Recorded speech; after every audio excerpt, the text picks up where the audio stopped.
What do you make of that theory, Ros Atkins, in Brussels? This idea that, they'll have one vote and in the bottom drawer, the Europeans might have something that they could give her to come back for a second vote. Is that a possibility?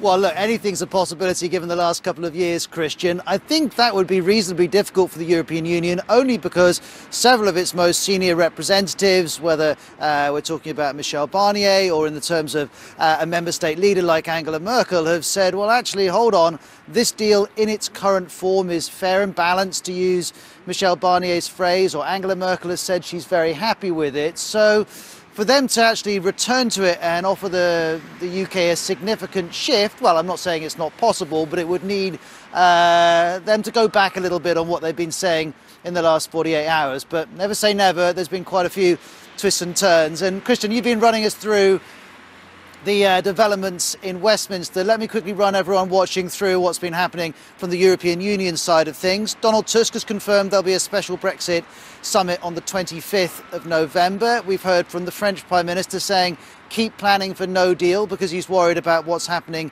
in Westminster. The President of the European Parliament has said this deal was the best one possible in difficult circumstances. That's important because the European Parliament could actually veto this deal. There's no sign from Mr. Tajani or from Guy Verhofstadt that is a likelihood. So we've got a number of developments, and also tomorrow morning we know member state ambassadors will meet to start planning for that Brexit summit on the 25th. Let's consider what's happening with the help of Amelia Hadfield, Director of European Studies at Canterbury Christchurch University. Thank you very much for joining us, Amelia. I want to start with the European Court of Justice. It's effectively the Supreme Court of the EU, the ultimate arbiter of European Union law. We've heard Theresa May today say she's taking the UK away from its jurisdiction, but some Brexiteers say that's not what's happening at all. What's your view of that? It's a bit of a halfway house, I'll have to admit, just like the majority of the agreement today. Under the title of governance, what seems to have been agreed is a joint committee.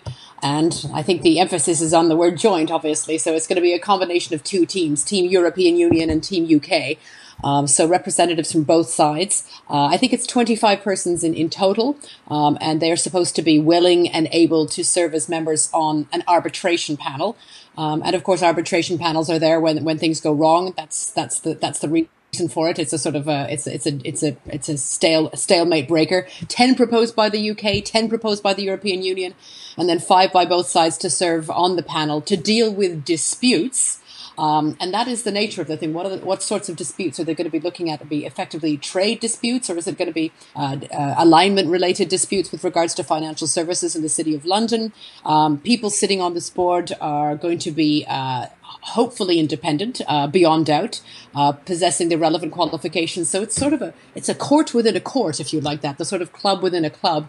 But obviously, in terms of any dispute involving an aspect of European Union law that needs interpreting, that will be the ECJ's job. There was no getting out of that. So it's a win for the European Union in a sense, because the umpire, himself is going to be the ECJ. It's a bit of a win for Theresa May to some extent by saying, well, look, we have to have something separate. So there's a new tier, a new legal tier, if you like, in terms of the arbitral mechanism that's been added. Amelia, we're tight for time on this BBC News special, so I'm afraid we're going to have to leave it there. But thank you very much for joining us. And if you're watching and want more background on any of the issues we're discussing, including the ECJ, remember that's available through the BBC News website. It's in Brussels. Thank you very much indeed. You're watching a BBC News special. Stay with us. Still to come.